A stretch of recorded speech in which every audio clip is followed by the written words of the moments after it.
प्रतिभा जी सिरसा से। राधे राधे महाराज जी।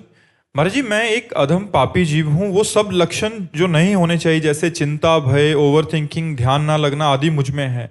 महाराज जी, बात बात पर ध्यान भी भटक जाता है महाराज जी अपने लक्ष्य से। ऐसे में भक्ति मार्ग पर चलना चाहती हूँ, बट कैसे चलूं? नाम जप करो। नाम भाव बने ना बने, ध्यान लगे ना लगे, कुछ भी कैसे भी हमारे आचरण, चिंता मत करो, नाम जप करो।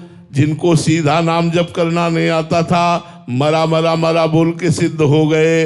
नाम जपते ही सारी भावनाएं पवित्र होने लगेंगी। हाँ, मानते हैं कुछ दिन पूर्वाभ्यासवश जो गलत आचरण है वो हमको घसीट सकते हैं, लेकिन नाम जब चल रहा है तो उनकी मलिनता और उनकी प्रवृत्ति दोनों का नाश कर देगा। पाप और पाप की प्रवृत्ति दोनों का नाश कर देगा नाम। नाम जब पकड़ लो सब ठीक हो जाएगा। कलियुग केवल नाम आधारा, सुमिर सुमिर नर उतर ही पारा। ये कलिकाल मलायतन, मन कर देख विचार, श्री रघुनाथ नाम बिन नाहिन आन आधार। भगवान का नाम ही आधार है, आपको बिल्कुल ठीक कर देगा।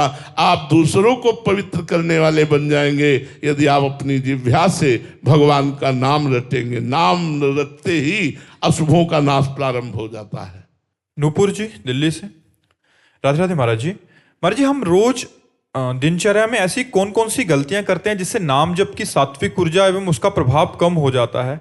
सबसे पहला गलत भोजन, रजोगुणी या तमोगुणी भोजन, वो हमारे अंदर जो भजन करने से सात्विक ऊर्जा बनती है उसको क्षीण कर देता है। दूसरा, गलत दृश्य देखना,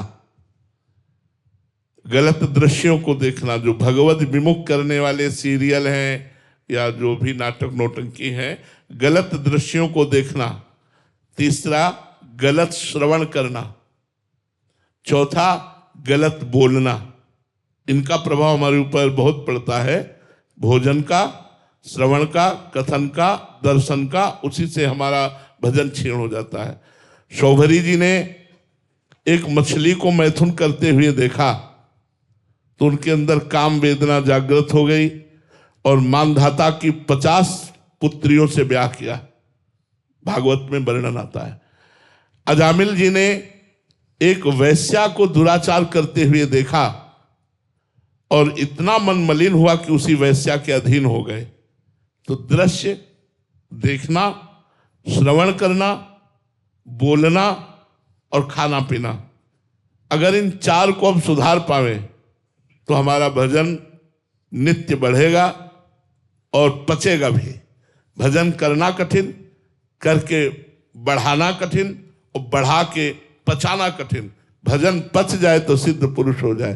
तो अपने भोजन पर सुधार करें, अपनी श्रवणेंद्री को होश में रखें, अपनी नेत्रेंद्री को संभाल के रखें, अपनी रसेंद्री को संभाल के रखें।